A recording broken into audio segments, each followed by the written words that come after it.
ও আমাকে ঘরে বসে মারে, মারার পরে হাত বাঁধে, হাত বাঁধার পরে চুল ধরে টানতে টানতে এক রুম থেকে আর এক রুমে নিয়ে বারান্দা থেকে ডোর খুলে টানতে টানতে ছাদ পর্যন্ত নাই, ছাদ পর্যন্ত নিয়ে আমার ড্রেস খুলে ছাদে বসে ও আমার সাথে খারাপ কাজ করে। তখন আমার গলায় পাড়া দিয়ে ধরে, সে আমাকে দিয়ে বিভিন্ন পেজে বা বিভিন্ন অ্যাপে লাইভ করাতো। আমি লাইভে গিয়ে ছেলেদেরকে বলতেছি যে এখানে video service available, please inbox me. Okay okay, এটা আর কি। মানে তোমাকে দিয়ে উন্মুক্ত ভিডিও দেখানোর। তো আমাকে কে ওকে টাকা দিছে আমি জানি না, তো সে টাকা পেয়ে আমাকে বলতেছে দেখো অমুক জায়গায় অমুক নাম্বার আছে, ওই নাম্বারে তুমি এত মিনিট দাও। তখন আমি ডেনাই করি যে না, আমি দিব না। তখন ও আমাকে কিছু গালি দিয়ে বলে তুই দিবি না কেন, তুই দিবি, তুই ওরে 5 মিনিট দিবি, বুঝোস না। কথাটা ঠিকই এরকম ছিল লাইনটা। একজন আমাকে একটা অ্যামাউন্টের কথা বলেছে, বা ও যে অ্যামাউন্ট নির্ধারণ করেছে তার থেকে আমি একটু কম বলেছিলাম বিধায় সে আমাকে বলতেছে আমি তোর দাম উপরে উঠাইছি, তোর দাম নিচে নামাইতেছি। এভাবে আমরা সৎ উপায়ে বেশি দিন না বাঁচতে পারবো না। আমাদেরকে বড় হতে হলে একটু অসৎ উপায় অবলম্বন করতে হবে। আমাকে তখন এই কাজটার অফার করে। কি কাজ? দেহ ব্যবসার কাজে অফার করে, সে ডিরেক্টলি অফার করে। কি বলছে? হ্যাঁ, তখন আমাকে সে ডিরেক্টলি অফার করে, দেখো এভাবে হলে প্রতিদিন আমরা 10,000 টাকা আর্ন করতে পারবো, ইনকাম হবে প্রতিদিন 10,000 টাকা। মরে যাওয়াটা না এত সহজ না। তো একটা পর্যায়ে আমি তাকে বলেছি ঠিক আছে আমি রাজি, তবে আমাকে একটু খেতে দাও। এবং আপনি ওই লোকটার জন্য কাঁদতেছেন। এখন আপনি এটাকে ভালোবাসা বলবেন? যেই হাজবেন্ড পাশের রুমে বসে নিজের ওয়াইফকে জোর করে আরেকটা লোকের সাথে শোয়াচ্ছে, একটা না অসংখ্য মানুষের সঙ্গে দেহ ব্যবসা করাচ্ছে, আপনি তার জন্য কাঁদছেন। ভিডিও কলে অসংখ্য মানুষের কাছে আপনাকে খোলামেলা উপস্থাপনা করতেছে এবং বেচতেছে, আপনি বলতে চান এটা ভালোবাসা? এটা ভালোবাসা না। সে হয়তো আমাকে ভালোবাসেনি, কিন্তু আমি তো ভালোবেসে বিয়ে করেছিলাম। আমার মনে না এতটুকু ছিল যে আল্লাহ জনাকে চেঞ্জ করে দেয়। পুরো জায়গাটায় বিশ্বাস করেন, শুরুর দিনে যখন বললো তারপর থেকে আজ পর্যন্ত আমার মনে হয়েছে আপনার দোষ। কখনো এরকম শুনেছেন নিজের স্ত্রীকে অন্য একজনের কাছে বিক্রি করে দিচ্ছে কিছু টাকার জন্য? শোনেন নাই তো? গাটা শিউরে উঠবে আজকের এপিসোডটা শুনলে। যারা বিয়ে করতে যাচ্ছেন সেসব বোনদের জন্য খুব জরুরি, একই সঙ্গে সেসব ভাইদের জন্যও জরুরি যারা বিপদে পড়ার সম্ভাবনার মধ্যে আছেন। আমাদের চেষ্টাটা যে কোনো অপরাধকে তুলে ধরার। সাপোর্ট করবেন আমাদেরকে, সাবস্ক্রাইব করে বা লিখে কেমন লাগছে শেয়ার করে মতামতটা জানাবেন। বোন, ডাক নাম কি আপনার? আমার ডাক নাম মারিয়া সুলতানা। আপনি বলছিলেন আপনার হাজবেন্ড আপনাকে বিক্রি করে দেয় মানুষের কাছে। হ্যাঁ, আসলে আমি ডিভোর্সে ছিলাম। আমার সাথে তার পরিচয় হয় একটা একটা অ্যাপে বা সামাজিক যোগাযোগ মাধ্যমে। এক পর্যায়ে তার আমাকে ভালো লাগে, আমারও তাকে ভালো লাগে। সে আমাকে বলেছিল যে তার একটু আর্থিক সমস্যা আছে, একটু কষ্ট করে চলতে হবে। ঠিক আছে, সমস্যা নেই, আমি অভাবের ভিতরে বড় হয়েছি, আমি সার্ভাইভ করতে পারবো। তো তাকে ওইভাবে বিয়ে করা। আহ, বিয়ে করার প্রথম 1 মাস এমন অবস্থা গেছে আমাদের, আমরা 2 দিন আসলে ঠিক মতো খেতে পারিনি। খাবারের কষ্ট? হ্যাঁ, খাবারের কষ্ট, জামা কাপড়ের কষ্ট, ঠিক মতো বাসা ভাড়াটা বেয়ার করতে পারিনি। সব দিক থেকে এক প্রকার কষ্ট গেছে। তখন আর কিছু উপায় না পেয়ে আমি যেহেতু ইন্টার কমপ্লিট, সেহেতু আমি যেহেতু মার্কেটিং এক্সপার্ট ছিলাম আগে, আমি চাকরি খোঁজার জন্য বের হই। সেও টুকটাক চেষ্টা করে কিন্তু অতটা না। তার একটাই বক্তব্য ছিল, সে কিছুই পারে না, সে কি করবে, সে ইট ভাঙতে তার কষ্ট হয়, সে রিক্সা চালাতে তার মান সম্মান লাগে, সে কিছুই করবে না। আমি তাকে কোনো প্রেশার দিই না। আমি একটা মার্কেটিংয়ে ছোটখাটো একটা জব অ্যারেঞ্জ করি, অ্যারেঞ্জ করার পরে মোটামুটি একটা পজিশনে আসি। এটা কি বিয়ের পর পর? বিয়ের পরে, হ্যাঁ। আমি একটা জব অ্যারেঞ্জ করি, সে তখন কিছুই করতো আপনাদের না। বিয়ের সময় কি আপনাদের পরিবার ছিল সাথে? না, বিয়ের সময় পরিবার ছিল না। মানে দুই পরিবারের মতের বাইরে গিয়ে বিয়ে করা? হ্যাঁ, মতের বাহিরে বলতে তার মাকে সে বলেছিল, তার মা ডেনাই করেছিল বিকজ অফ আমি ডিভোর্সি, এর জন্য তার মা রাজি হননি। আর আপনার পরিবার? আমার পরিবার তো রাজি হয়নি। কেন? কেন আসলে তারা তারা আমার ভালোর জন্যই চাইতো যে আমি আরেকটু সময় নিই বা আরেকটু ডেভেলপ হয়ে দেন বিয়ে শাদীর বিষয়টাতে যাই, কিন্তু ওই যে ভালো লেগে যাওয়ার ব্যাপারটা। আপনি বলছেন যে আপনার বিয়ের সময় আপনার মা বাবা ছিলেন না সাথে, জি। ওরা কি জানতো যে বিয়ে করে ফেলবেন আপনি? আসলে যেহেতু প্রতিটা মানুষই তো তার গার্জিয়ানকে খুবই ভয় পায়, আমিও সে জায়গা থেকে আমার বাবাকে বা আমার মাকে ভয় পাইতাম। একটা টাইম হয়তো বলতে চাইনি, একটু লেট করে বলবো, এভাবেই তাদেরকে বলা হয়নি। তখন বয়স কত আপনার? তখন আমার বয়স 21 অথবা 20। ওকে, বিয়ের পরে আপনি উঠলেন কোথায়? বিয়ের পরে আমরা উঠেছিলাম আবদুল্লাপুরে, উত্তর আবদুল্লাপুরে একটা ফ্ল্যাটে, দুজনে? Single flat. হ্যাঁ। ওকে। টাকা পয়সা ইনকাম? টাকা পয়সা তখন তার কাছে কিছু ছিল, ওইটা দিয়ে আমরা ফ্ল্যাটে উঠি, কিন্তু যতটুকু ছিল ততটুকু দিয়ে পরের মাসে চলার মতো কিছু ছিল না। ওকে। তো আমি ওই মাস থেকেই জব স্টার্ট করি আপনার বাংলা মোটরে। তো জব, আব্দুল্লাহপুর থেকে আসতে হ্যাঁ বাংলা মোটরে বাংলা কাজ মোটরে করতেন? প্রতিদিন আসা যাওয়া লাগতো, একটু খরচ ছিল। এই জন্য আমি অফিস থেকে স্যারকে আমার অবস্থার কথা বলে আমি বলছিলাম, স্যার আমার একটু সমস্যা, আমার যাওয়া আসার প্রবলেম, আপনি একটু কিছু স্যার কষ্ট করে স্যার আমাকে কিছু অ্যাডভান্স দিতেন। তো উনি একটা পেপারে সাইনিং করে আমাকে জাস্ট 3,000 টাকা যাওয়া আসা বাবদ দিয়েছিল। তো ওই টাকাতে যাওয়া আসা করতাম। তো আমি যখন অফিসে থাকতাম তখন থেকে সে আমার অনুপস্থিতিতে বাসায় মেয়ে আনতো। কতদিনের মধ্যে এই ঘটনা? এটা ফার্স্ট অফিস যেদিন শুরু করি তার 3 দিন পর থেকে মানে শুরু হয়। বিয়ের 1 মাসের মাথায়? জি। কেন? এই প্রশ্নটা আমারও ছিল, কেন। কারা? আসলে প্রথম প্রথম আমি ভাবতাম হয়তো ও বোধহয় কারোর সাথে রিলেশনশিপে আছে, হ্যাঁ। হয়তো ওই জায়গা থেকে। দেখি না, বিভিন্ন টাইম বিভিন্ন মেয়ে আসতেছে। আর যে সিকিউরিটি ছিল তাকে বলতো যে আমার বোন, তো সিকিউরিটি বলতো যে আপু আপনার কয়টা বোন, আসলে কয়টা বোন আপনার। আমি বললাম আমার তো কোনো বোন এখানে আসবে না। হ্যাঁ। আমি তখন সিকিউরিটিকে বলিনি, কেন বলিনি, কারণ আমার ফ্যামিলি পারিবারিক বিষয়টা বাইরের কেউ জানবে, এটা আমি তখন চাইনি। তো আমি সিকিউরিটিকে ধরা দিতাম না যে হ্যাঁ আমার বোন আছে। তো আমি তাকে ধরি একদিন যে কি আসলে। কিভাবে, মানে আপনি কি কোনোদিন দেখছেন নাকি না, সিকিউরিটি আমি তো বলছে? সিকিউরিটি দেখেছি, আমি কিভাবে দেখবো, বিকজ অফ আমি তো সকাল 9টায় 8টায় বের হই আর বাসায় আসতে বাজে আপনার 8টা, সাড়ে 8টা। হ্যাঁ। তো আমি কিভাবে দেখবো এটা। আপনি যখন ঢুকতেছেন তখন সিকিউরিটি আপনাকে বলতেছে ইভেন মানুষ আসছে? সে আমাকে বাসে উঠায় দেওয়ার পরে ওই সাইড থেকে মেয়ে নিয়ে আসে। হ্যাঁ, মেয়েরা আবার ওর থেকে টাকা পয়সাও চাই। তো ফার্স্টে যখন আমি এটা বুঝতে পারি যে ও একটা মেয়েকে বাসায় আনতেছে বা এনেছে, তখন আমি তাকে ধরি। সে কেমন আমাকে করে বলে, বুঝলেন? ওই যে সিকিউরিটি বলেছিল যে আপনার আসলে কয়টা বোন।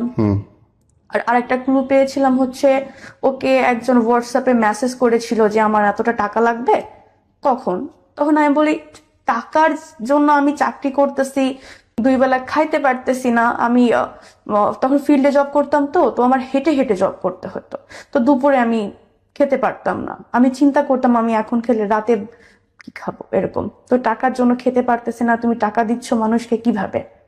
পরে বলে অনেক পুরনো ফ্রেন্ড বিপদে পড়ে গেছে চাচ্ছে। তো তখন থেকে আমার সন্দেহ শুরু হয় যে আসলে মেয়ে মানুষ বিবাহিত ছেলের ফ্রেন্ড হয় ঠিক আছে, কিন্তু এ কেমন ফ্রেন্ড, তুমি তুমি করে বলতেছে। আবার কিছু শব্দ মানে স্নেহময় আদরময় শব্দ যেমন আমরা বলে থাকি, শব্দ উচ্চারণ করতেছে। আমি তাকে ডিরেক্টলি ফোন দিয়ে জিজ্ঞেস করি যে আসলে আপনি কে।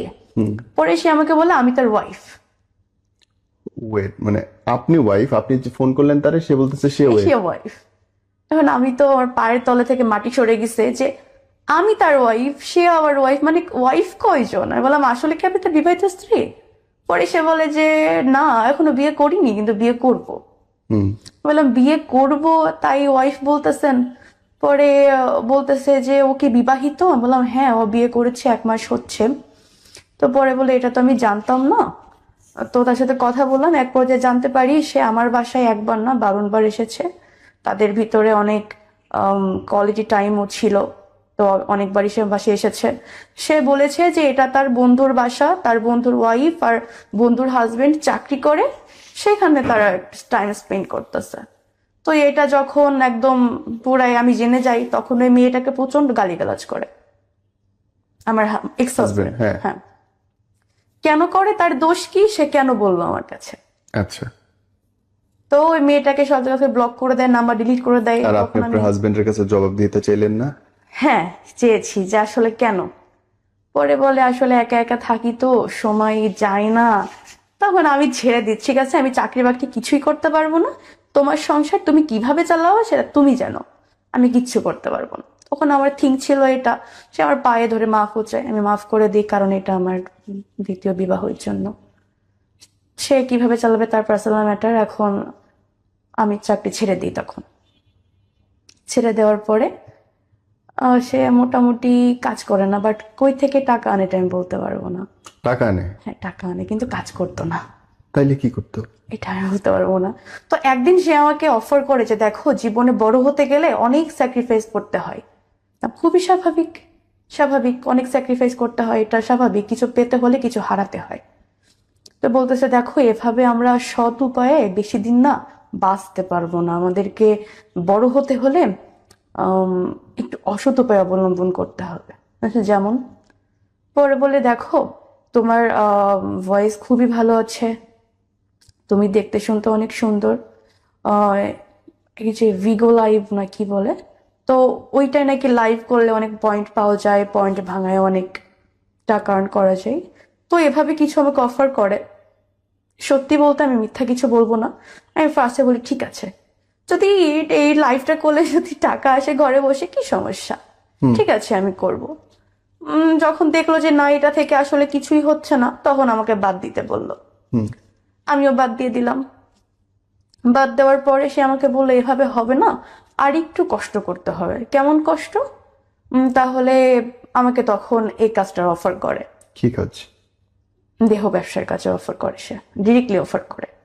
কি বলছিল? হ্যাঁ, তখন আমাকে সে ডিরেক্টলি অফার করে দেখো এভাবে হলে প্রতিদিন আমরা 10,000 টাকা আর্ন করতে পারবো, ইনকাম হবে প্রতিদিন 10,000 টাকা, আমরা 2-3 মাসের ভিতরে আমরা সেটেল হয়ে যেতে পারবো, আমার অনেক দেনাদায়িক আছে ওইগুলো শোধ হয়ে যাবে, আমরাও সেটেল হয়ে যাব, আমরা তারপরে বিদেশে চলে যাব।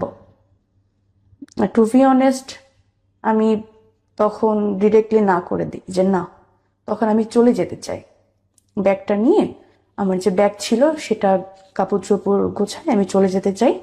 আমি চলে যেতে কেন চাইলাম এইটার জন্য ও তখন আমার প্রথম গায়ে হাত দেয়। ও আমাকে যখন আমার গায়ে হাত দেয় না, খুব ক্যালকুলেশন করে মারতো প্রতিবারই। যেমন ধরেন আপনি ওইখানে বসে আছেন, ঠিক কতটা স্টেপ পেছনে গেলে মানে দৌড়ে এসে একবারে আপনার মুখে লাথি দেওয়া যায়। সে খুব ক্যালকুলেশন করে মারতো। সে বেশিরভাগ মুখে মারতো, পিঠে মারতো, আর হচ্ছে মাথায় মারতো, শরীরে কখনো মারতো না। আর যখন সে আমাকে মারতো তার 1 থেকে 2 সপ্তাহের ভেতরে কখনো ঘর থেকে বাহিরে নিয়ে যেত না। এটা তার একটা স্ট্রিক্ট ছিল, কারণ ঘর থেকে নিয়ে গেলে হয়তো অসুস্থ দেখলে বা গায়ে দাগ দেখলে জিজ্ঞেস করবে যে কি হয়েছে কেন, বা আমি যদি কখনো পুলিশের কাছে হেল্প চাই, এজন্য কখনো সে আমাকে বাহিরে নিত না। আপনার স্বামী আপনাকে স্ট্রেট বললো তুমি দেহ ব্যবসা করো, এবং আপনি তারপরে বের হয়ে গেলেন না, আপনি বাসায় থাকলেন? আমি বের হতে চেয়েছিলাম তখন স্যার, আমি থাকি 6 তলার উপরে, হ্যাঁ। ডোর অফ করলে কিন্তু শব্দ বাহিরে যায় না। হ্যাঁ। আমার ফ্যামিলি এখানে থাকে না, তারা থাকে গ্রামে, ঢাকাতে আপন বলতে কেউ নেই। সে যদি আমাকে দরজা বন্ধ করে মেরে ফেলে স্যার, জীবনের ভয় কার নেই বলেন? ওকে, আমার আরো প্রশ্ন আছে করবো, তার আগে শুনি তারপরে কি হলো। তারপরে সে আমাকে অনেকদিন ফোর্স করে, না না না না করতে করতে এক প্রকার সে আমাকে বোঝানোর জন্য ঘরে বাজার ঘাট সবকিছু অফ করে দেয়, সবকিছু অফ করে দেয়। সে ঠিকই যাইতো, সে যখন যাইতো আমাকে বাহির থেকে তালা মেরে যাইতো আর কি, মানে আমি যদি বের হইতে না পারি, অলওয়েজ ডোরে তালা থাকতো। তার বোনের বাসায় যাইতো। আরো ঘটনা আছে, আসলে তার বোনের বাসা বলতে তার বোনের বাসা না, তার আবার আগে বিয়ে আছে, 13 বছরের সংসার আছে, সে ওইখানে যাইতো, বাট তার বোর পরিচয়টা দিত ছোট বোন হিসেবে, যে ওইটা আমার ছোট বোন বড় বোন এভাবেই আর কি, মানে বোনের পরিচয় বউকে রাখতো। ছি। আর আমাকে রুমে এভাবে তালা মেরে চলে যেত। এভাবে 2-1 দিন বাসায় খাবার দিত না। আমি তো মানুষ, আমার তো খাবারের প্রয়োজন আছে। আসলে মরে যাওয়াটা না এত সহজ না। একদম। তো একটা পর্যায়ে আমি তাকে বলে যে ঠিক আছে আমি রাজি, তবে আমাকে একটু খেতে দাও।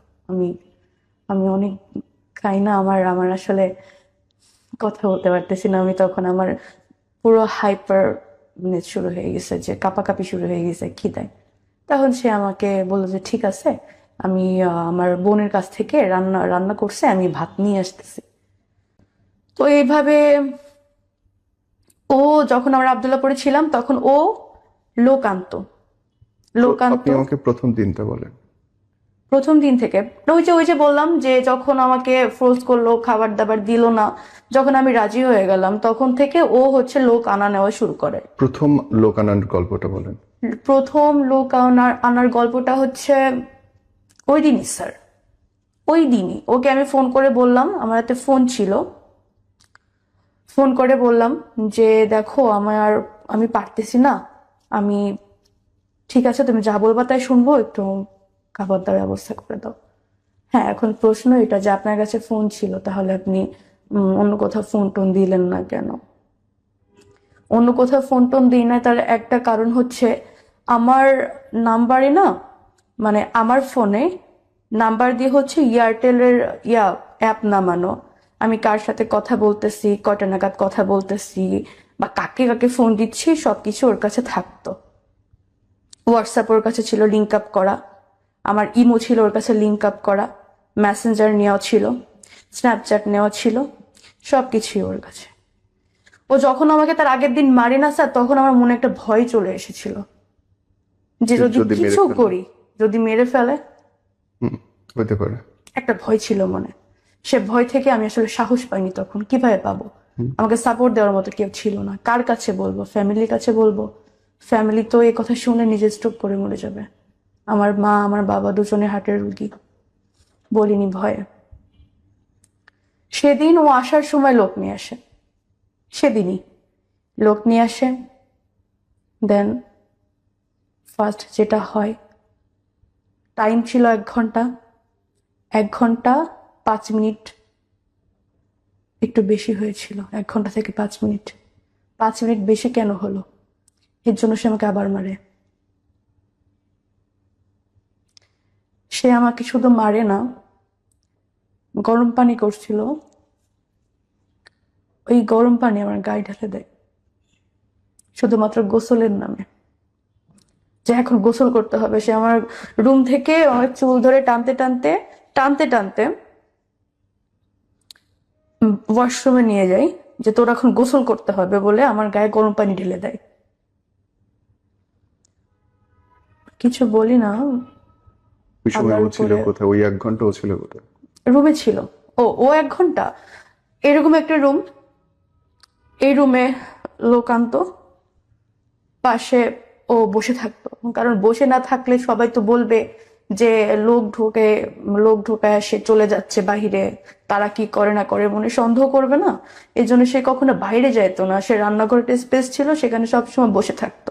অথবা এই যে রুমের পাশে বসে থাকতো আর শুনতো আমি কি বলতেছি, আমি রিপোর্ট করতেছি কিনা, বা কারো হেল্প চাচ্ছি কিনা। যদি কখনো শুনতো না আমি একটা শব্দ করছি, তাহলে সে আমাকে সেদিন মারতো। অথবা যদি খুব বেশি কথা বলতেছি, সে নক করতো, নক করে আমাকে ডেকে বলতো কি বলতেছিলি। তো এই ভয়তে আমি কখনো কাউকে কিছু বলতে পারতাম না। একটা মানুষ ঘুরে যদি আরেকবার না আসতো, সেজন্য আমাকে মারতো। আমি কেন তাকে কনভিন্স করতে পারলাম না। এভাবে চলছে জানুয়ারি, ফেব্রুয়ারি, মার্চ, এপ্রিল পর্যন্ত চলছে। এপ্রিলের পরে আমি সুযোগ পাই, পালাই যাই। প্রত্যেকটা দিন মানুষ আসতেছে। এইভাবে টোটালি ও আমার থেকে এই পর্যন্ত 3 লাখ টাকা নিছে এইভাবে। আপনাকে বিক্রি করে। তো আমি একটা সুযোগে পালাই যাই বাসা থেকে। পালাই গিয়ে আমি চলে যাই। যখন পালাই যাই তখন ও আমাকে অনেক ফোন দেয় দিয়ে কান্নাকাটি করে, আমি ভুল করে ফেলেছি, আসলে আমি বুঝতে পারিনি, এই সেই অনেক রকম, মানে ও এতভাবে আপনাকে মানে ম্যানুপুলেট করবে যে আপনি বাধ্য হবেন যে আসলে হয়তো ভুল করে ফেলেছে ছেলেটা, হয়তো সে অনুতপ্ত। ঠিক আছে, আমি একটা পর্যায়ে সে আমার পিছনে 1-2 দিন না, প্রায় 3-4 দিন সে প্রচুর কান্নাকাটি করছে, খাওয়া দাওয়া ছেড়ে দিছে। সে কোরআন শরীফে হাত রেখে বলছে যে দেখো, আমি ভুল করে ফেলেছি, প্রয়োজনে আমি তোমাকে রাজমিস্ত্রি যোগান দিয়ে ভাত খাওয়াবো, তারপর আমি তোমাকে দিয়ে কাজের কোনো দিন করাবো না, আমার অনেকবার ভুল হয়ে গেছে। যেহেতু সেকেন্ড ম্যারেজ, আমি তাকে সুযোগ দিয়ে আবার হচ্ছে ঠিক আছে। সে ওইখান থেকে বাসা চেঞ্জ করার পরে আমি বলি ঠিক আছে, তোমার কিছু করা লাগবে না, তুমি এটা কাজ করো, খুলনা চলে আসো। আমি এখানে যেহেতু এনআরবি ব্যাংকে মার্কেটিং এ জব করতাম, তো আমি মার্কেটিং বা জব করে তোমাকে খাওয়াবো। বলো ঠিক আছে। সে খুলনা চলে আসার পরে কিছুদিন জব করি। একদিন করে হুট করে বলতেছে যে তোমার জব করার প্রয়োজন নেই, আমি একটা জব দেখছি, তুমি বাসায় থাকো, আমি জব করবো। ঠিক আছে, ভালো কথা। এইভাবে হচ্ছে কিছু মেয়ের সাথে বোধ হয় ওর কথাবার্তা ছিল। তো ও হচ্ছে মেয়েদের দিয়ে এখন শুরু করে, তখন আর আমাকে দিয়ে শুরু করে না, মেয়েদের দিয়ে শুরু করে।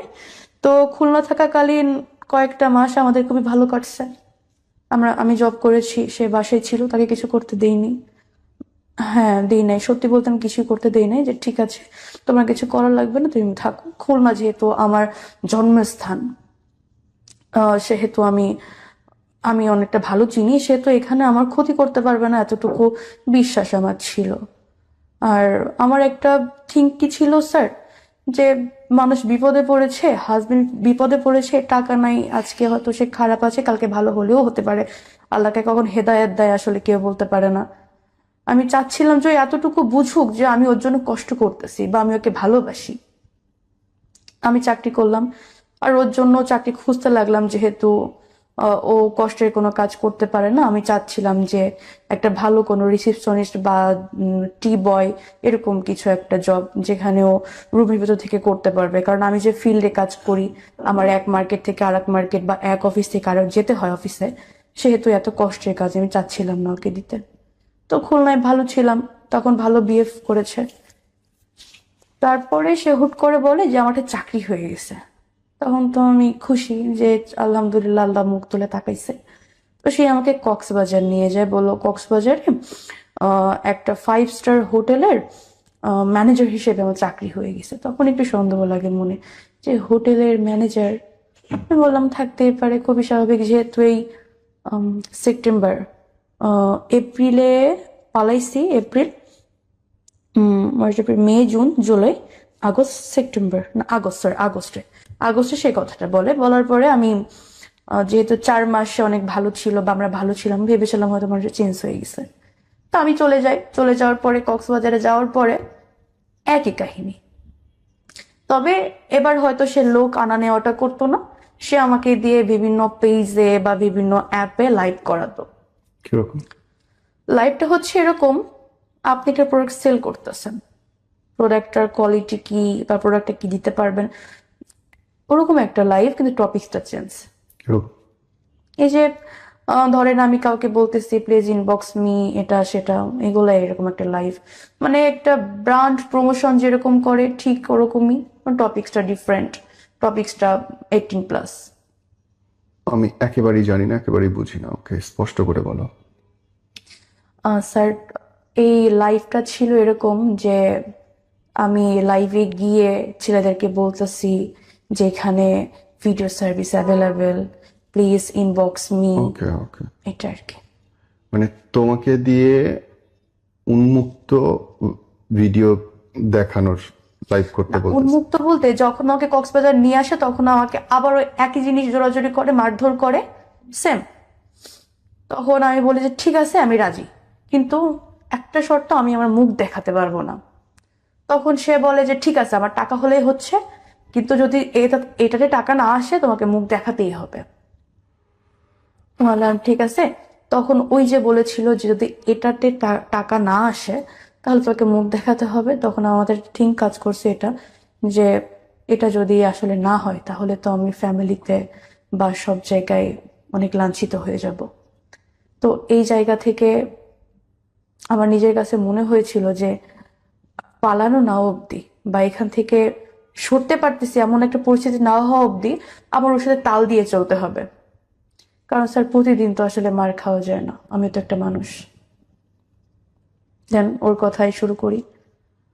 শুরু করার পরে মনে করেন কাউকে যদি 5 মিনিট দেওয়ার কথা থাকে সেখানে 1 মিনিট যদি বেশি হয়, ওই 1 মিনিট কেন বেশি হলো এর জন্য মারধর করবে।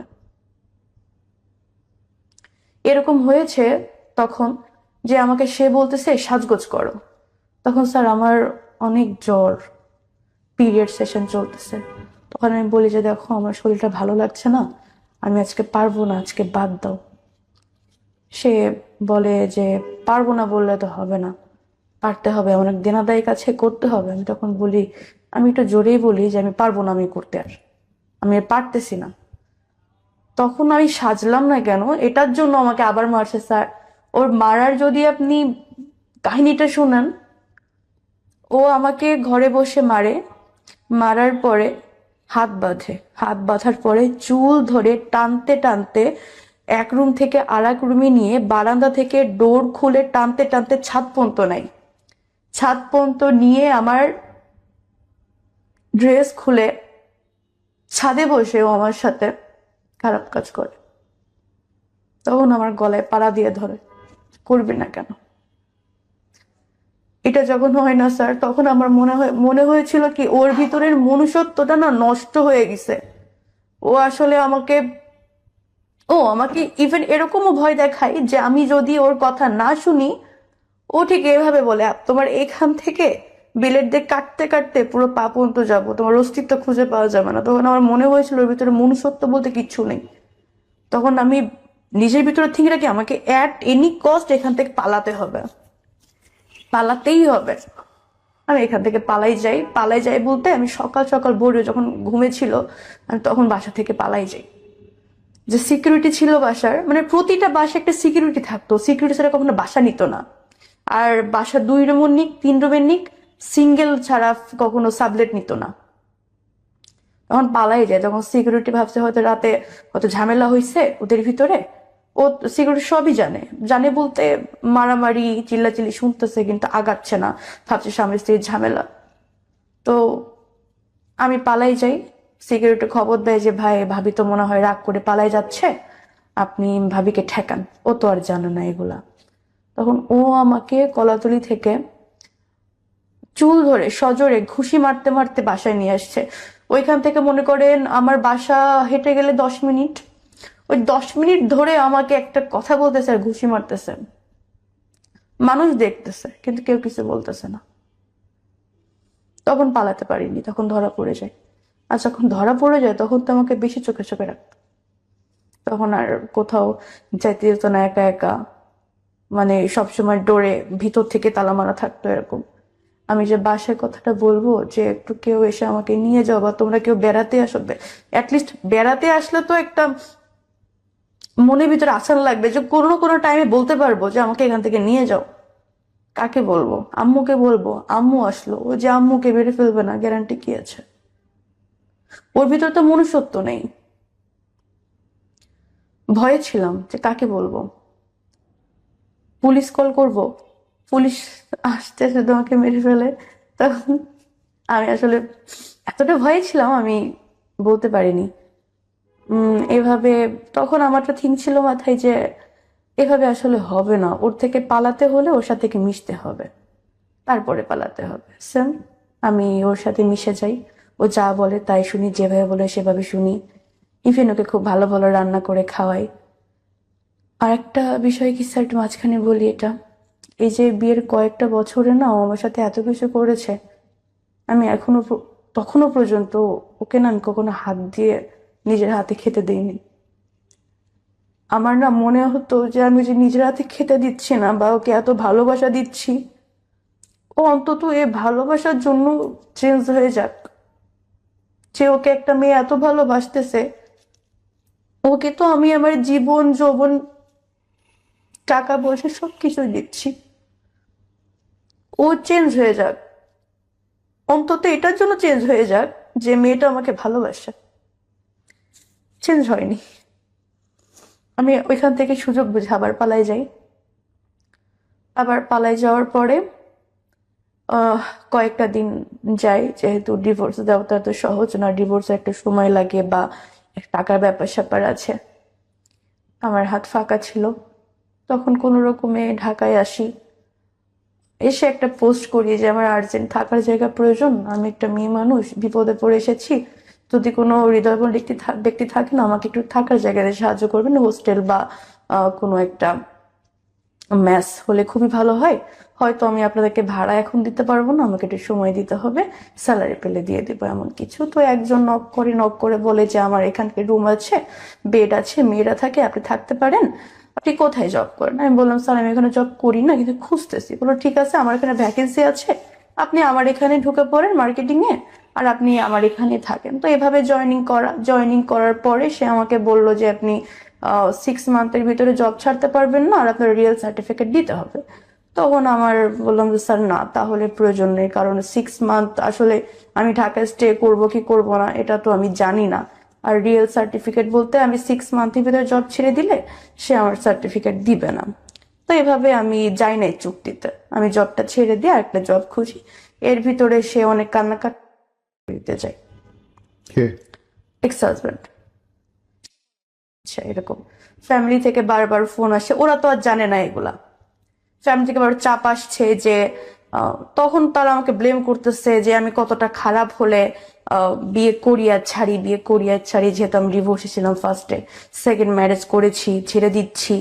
তো তাদের জায়গা থেকে, আর আমার ফ্যামিলিতে কিছু মানুষ আছে যাদের কাজই চর্চা করা, নট অনলি মাই মাদার, আমি আমার মামুর কথা বলছি না, আরো কিছু পার্সন আছে তাদের কাজই চর্চা করা। তো তারা আর কি সুযোগ পেয়ে যায় কথা বলার, বিভিন্ন রকম কথা বলে। বাসা থেকে চাপ আসতেছে যে ও দিচ্ছে, মরে যাচ্ছে, এরকম। তো ফার্স্ট আমি তাকে ফোন দিলাম, দিয়ে বললাম যে এগুলো কি শুরু করছেন আপনি? আপনার সাথে হয় না, আমি তো আপনার কোনো ক্ষতি করিনি, আমি তো কি এখান থেকে বের হয়ে থানায় যাইনি, তাহলে আপনি এগুলো কেন শুরু করতেছেন? পরে বললে যে আমি ভুল করে ফেলছি, আবারও আমি এরকম আর ভুল করব না, তুমি দরকার পড়ে স্ট্যাম্প করে নাও, আমি এরকম ভুল আর করবো না, তুমি যদি আমাকে ফিরিয়ে দৌড়ে দিব। আমি ফোন কেটে দিই। ফোন কেটে দেওয়ার পরে ওর মা আমাকে ফোন দেয়। ওর মা আমাকে ফোন দিয়ে বলে যে আমার ছেলে হয়তো ভুল করে ফেলছে, আমি ওর মা হিসেবে তোমাকে কথা দিচ্ছি এরকম ভুল আর করবে না, তুমি আমার মুখের দিকে তাকিয়ে ওকে এবার ক্ষমা করে দাও, ওর এরকম কিছু করবে না। আমি সবার কারো কথা শুনিনি, আমি ইগনোর করতেছি। পরে একটা টাইম শুনি দূরে দিচ্ছে। এখন ফ্যামিলি থেকে আমাকে বলতেছে যে যদি ওর কিছু হয়ে যায় দায়ভার কি তুই নিবি, এটা সেটা। ওর মা কান্নাকাটি করতেছে যে আমার ছেলে ভুল হয়তো করেই ফেলছে, তোমাকে জায়গা লিখে দিব, মানে যত রকম প্রলোভন দেখানো যায় আমাকে তত রকম দেখাচ্ছে। কিন্তু স্যার আমার কখনো টাকা পয়সার লোভ ছিল না, কখনোই ছিল না। তখন একটা সময় সে তার মৃত বাবার কসম খায়, সে বলে যে আমি তোমাকে স্ট্যাম্প করে দিব, আমি কখনো তোমাকে মারবো না, কখনো এগুলো করাবো না, বা হচ্ছে আমি তোমাকে আমার জায়গা জমি লিখে দিব যাতে তোমার একটা সেফটি থাকে। আমি বললাম ঠিক আছে, তাহলে আমি ওইখানে যেতে পারবো না, কক্সবাজারের হবে না, আমি ঢাকায় একটা জব নিচ্ছি, তোমাকে লাস্ট বারের মতো সুযোগ দিচ্ছি, তোমার তো লাস্ট বারের সুযোগ কি আছে, তুমি যদি এবার ভালো না হও এবার কিন্তু তুমি আর সুযোগ পাবে না। আমি আসলে বোকার মতো সুযোগ দিচ্ছিলাম। ভালোবাসতাম তো প্রচুর। ভুলে যায় আসলে মানুষ, দুইটা ভালো কথা বললে, একটু হাসি মুখে কথা বললে ভুলে যায় অনেক কিছু। আমি তাকে আবারও সুযোগ দিই লাস্ট বার বলে। মাঝে আমার ডেঙ্গু পজিটিভ হয়, অনেক অসুস্থ ছিলাম। সুস্থ হওয়ার পরে আমরা আবার 8 নম্বরে বাসা নিই। 8 নম্বরে বাসা নেওয়ার আগ পর্যন্ত সবকিছু ঠিকঠাক ছিল। 8 নম্বরে বাসা নেওয়ার পরে, মানে আমার ডেঙ্গু পজিটিভ মানে সুস্থ হওয়ার 1 মাস পরে থেকে তখন আমাকে আবার প্রেশারাইজ করতেছে যে এভাবে হচ্ছে না, বেশি না, তুমি আর একটা মাস করো, আর একটা মাস করলে আমার সব দিনাদেক শোধ হয়ে যাবে, তোমাকে দিয়ে আর করাবো না, আমরা বাইরে চলে যাব বলতে আমাকে বাইরে পাচার করতে চেয়েছিল। যখন আমি ওর এই যে থিংটা আবার দেখতেছি তখন তো বললাম না, ও তো চেঞ্জ হয় নাই। তখন আমি এবার সিদ্ধান্ত নিই যে এবার আর লেট করবো না, এবার ডিভোর্স দিয়েই দিব। কারণ আমি ওর বউ, এই অধিকারে সব করতেছে। তখন এভাবে ওর কাছে আমি স্বীকার যাইনি যে আমাকে ডিভোর্স দিব, ভালো মন্দ আমি স্বীকার যাইনি। এর মাঝে আমাকে অনেকবার হুমকি দিচ্ছে, ওটা পরে বলি। তো একদিন ও দেখলাম যে আমাকে বলতেছে যে দেখো এ এত মিনিট পাচ্ছে, তুমি একে এত মিনিট দাও, হ্যাঁ। তখন ও আবার আমাকে আবার তালা মারছে, তালা মেরে ওর ওয়াইফের কাছে গেছে, আমি জানতাম না। তো আমাকে কে ওকে টাকা দিছে আমি জানি না। তো সে টাকা পেয়ে আমাকে বলতেছে দেখো অমুক জায়গায় অমুক নাম্বার আছে, ওই নাম্বারে তুমি এত মিনিট দাও। তখন আমি ডেনাই করি যে না, আমি দিব না। তখন ও আমাকে কিছু গালি দিয়ে বলে যে আমি কি উল্লেখ করব, রিপোর্ট খাবে না? আচ্ছা, সে আমাকে বলে যে কি তুই দিবি না কেন, তুই দিবি, তুই ওরে 5 মিনিট দিবি, বুঝোস? কথাটা ঠিকই এরকম ছিল, লাইনটা। তো যখন এই কথাটা আমি হয়তো ভালো করে বলতে পারতে, বাট টোনটা খুবই অ্যাগ্রেসিভ ছিল ওর। যখন এই কথাটা বলে তখন আমি তখন ডিসিশন নেই যে ওর এখানে আর না। আমি তখন ওইটা না একটা স্ক্রিন রেকর্ড নিয়ে নিই, কারণ ওর যে মেন্টালিটি, আমি যদি চলে যাই ও আমাকে ফাঁসানোর চেষ্টা করবে 100-100, আমি জানি। তখন আমি ওর স্ক্রিন রেকর্ডটা নিয়ে নিই। আরেকটা কথা, সেটা হচ্ছে একজন আমাকে একটা অ্যামাউন্টের কথা বলেছে, বা ও যে অ্যামাউন্ট নির্ধারণ করেছে তার থেকে আমি একটু কম বলেছিলাম বিধায় সে আমাকে বলতেছে আমি তোর দাম উপরে উঠাইছি, তোর দাম নিচে নামাইতেছিস। মানে কত বড় খানকি হইলে তুই নিজের দাম নিচে নামাস।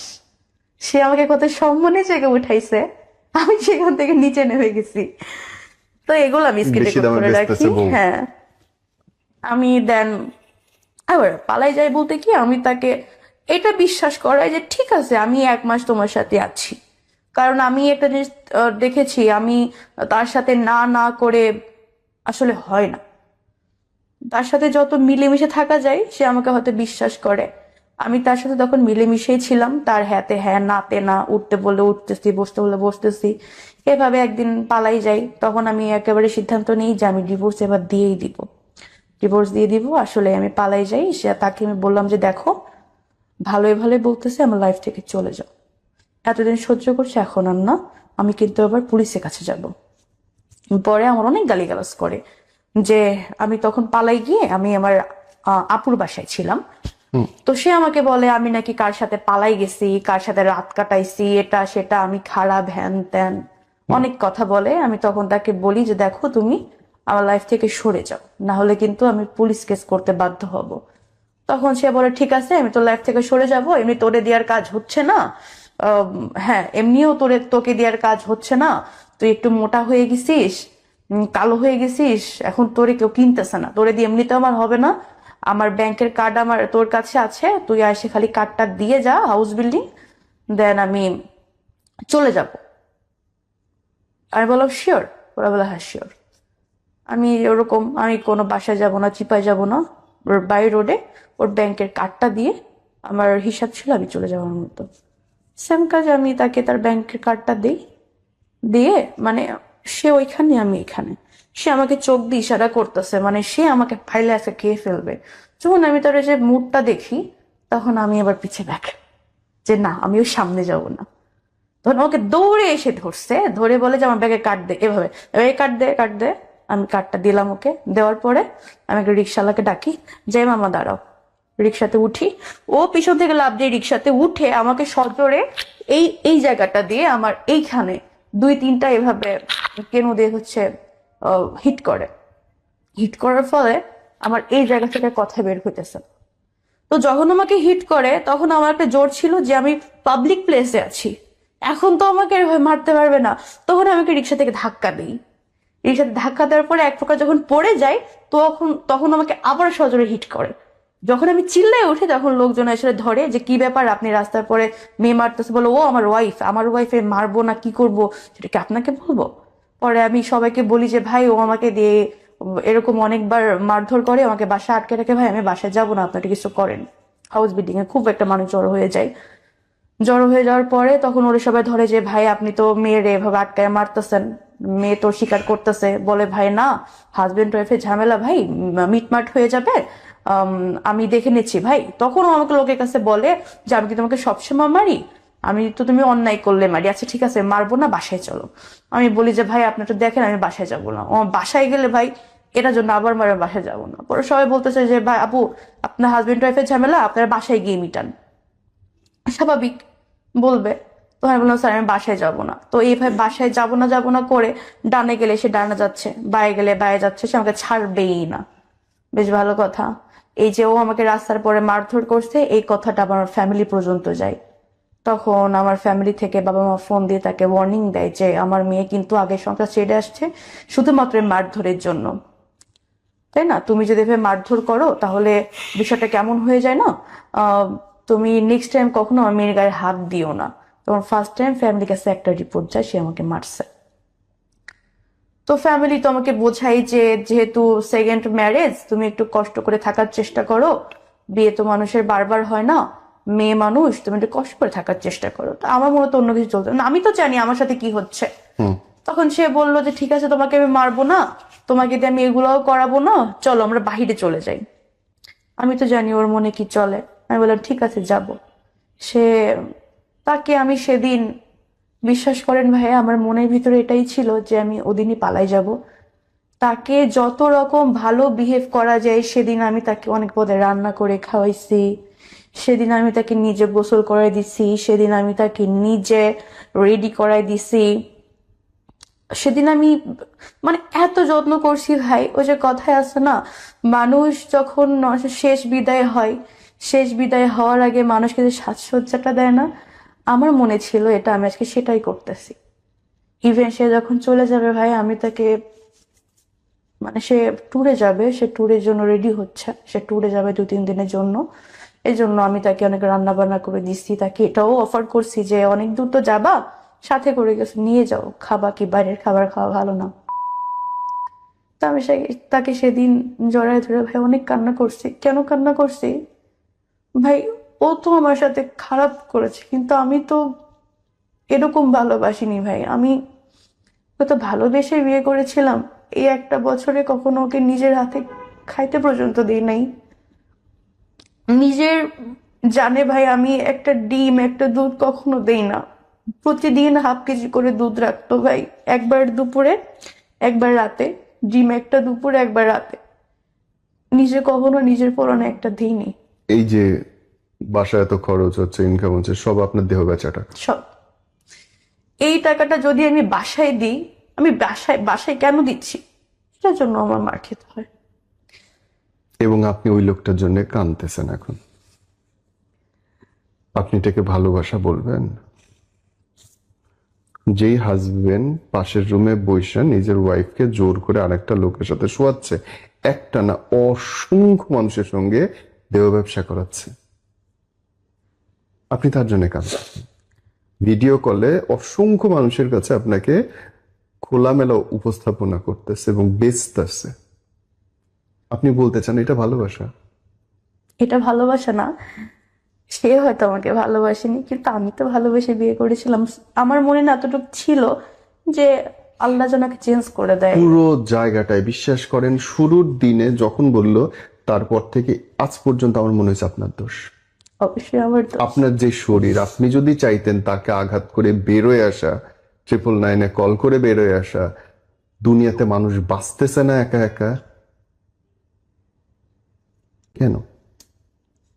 প্রতিটা মোমেন্টে আপনার সুযোগ ছিল ওই লোকটাকে আঘাত করে বেড়ায় আসা, আত্মসম্মান নিয়ে বাঁচার জন্যে। ভয় ছিল।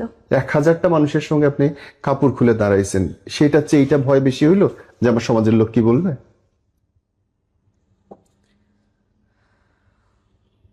কি লজিক এটা? জীবনের একটা ভয় ছিল, হয়তো মেরে ফেলবে, ভয় কিছু করতে পারি। এইটা বাঁচা?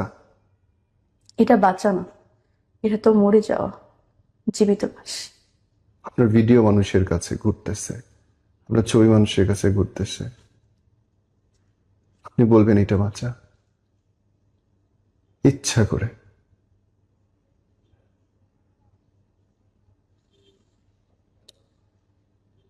আপনি ওকে সুযোগ দিছেন আপনার উপর অত্যাচার করার।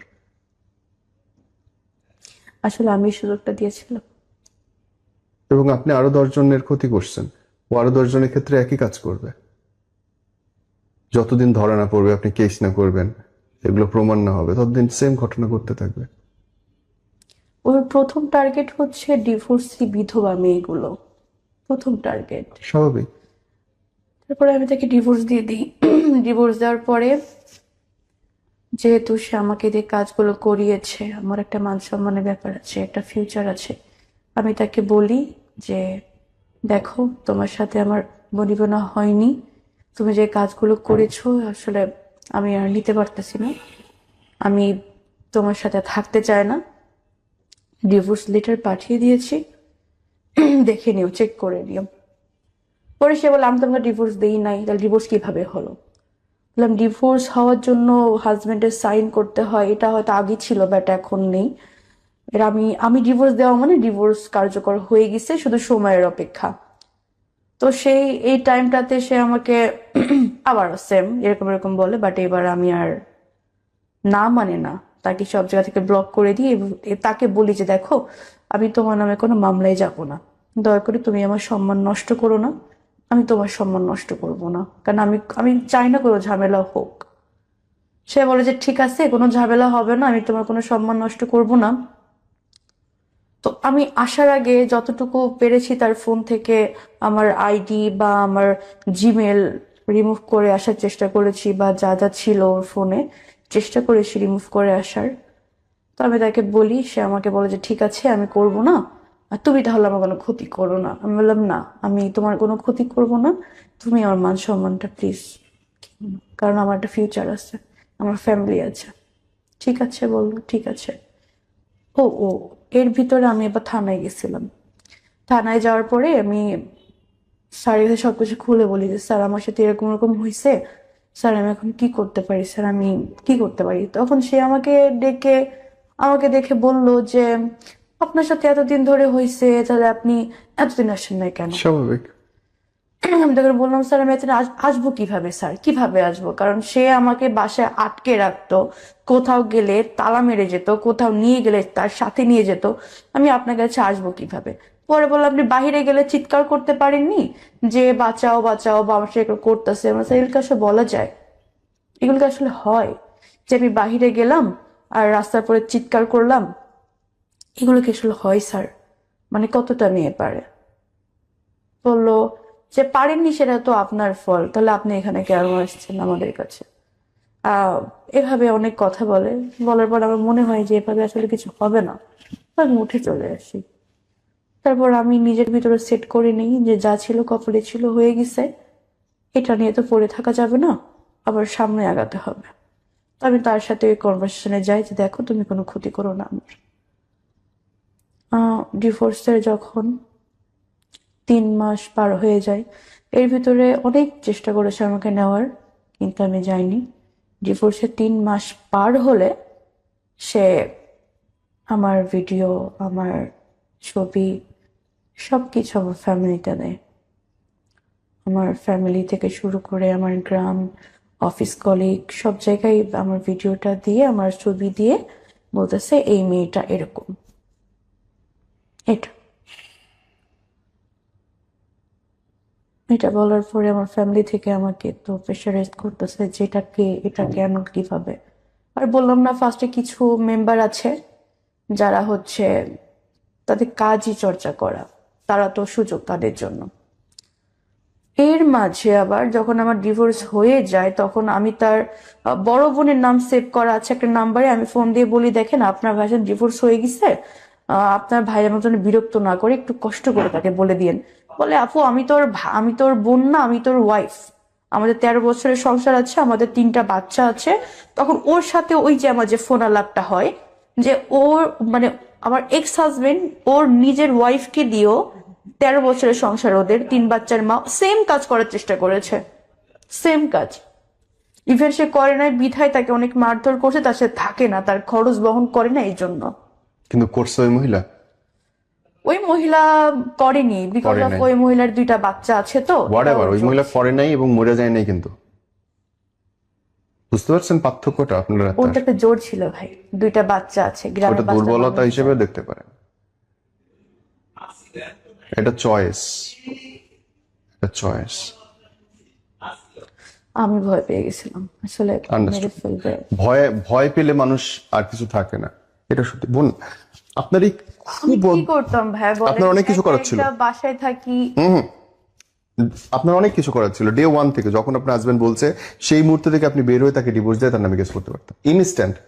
999 কল করলে পুলিশ কেস নিতে বাধ্য এবং সবচেয়ে দ্রুত কাজ হয়। Everyone knows it. ও যখনই বাইরে গেছে, আপনি জানলা দিয়ে চিৎকার করলে পাশের বাসার লোক এসে আপনাকে উদ্ধার করতো। না স্যার, ওইভাবে কখনো ফ্ল্যাট নিত না। আপনি 6 তলায় নিলে 5 তলার লোক শুনতো। তাহলে স্যার আমাকে যখন মারতো তখন কেন আসতো না তারা?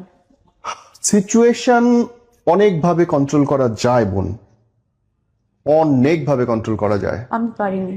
আপনি পারেন নাই, আপনি চান নাই, সামহাও আপনি অবসেসড ছিলেন তার ব্যাপারে। হ্যাঁ, এটা একটা মনে কাজ করতো যে হয় সে হয়তো চেঞ্জ হয়ে যাবে। এখন আমি আমার সম্মান বেঁচে যদি তার চেঞ্জ চাই, ফাইন, তাহলে আর কিছু বলার নেই। বাট ট্রাস্ট মি ব্রাদার, আপনি ঠিক করেন নাই সেটা অবশ্যই। এবং আপনি খুব বড় অন্যায় করছেন। আপনার লাইফটা থেকে বোন যদি কেউ শেখে, কি শিখতে পারে বলেন তো? আমার লাইফ থেকে যদি কেউ কিছু শিখে তাহলে যে বোকামিটা, এরকম বোকামিটা যেন কেউ না করে। আর এই যে খোঁজ খবর না নিয়ে দুমদাম করে কাউকে ভালোবাসে ইমোশনাল জায়গা থেকে কাউকে বিয়ে না করা বা রিলেশনে যাওয়াটাকে আমি প্রেফার করবো। এটাই শেখার আছে। ওনার সিচুয়েশনে হয়তো আমি আপনি থাকলে সেম কাজটাই করতাম অথবা করতাম না। মানুষ নিজে না পড়লে বিপদ আসলে বাইরে থেকে বোঝা যায় না। আমি হয়তো বলছি যে উনি এভাবে মুক্তি হতে পারতো, কিন্তু হয়তো পারতেন না। ব্যাপারটা অতটা সহজও না। একটা ভয় একটা মানুষের জীবন কিভাবে নোংরা ভাবে নষ্ট করতে পারে। অন্ধ ভালোবাসা কেমন করে একটা মানুষের জীবন ধ্বংস করতে পারে আপনি দেখলেন, শুনলেন। যদি আপনার বোন বা আপনার কোনো পরিচিত মেয়ে বলে সে সংসারে যে আমি আমার হাজবেন্ডের সঙ্গে থাকতে চাই না, জোর করে পাঠায়েন না, কারণ আপনি জানেন না যে তার হাজবেন্ড তার সঙ্গে কি রকম আচরণ করছে, কি আচরণ করছে।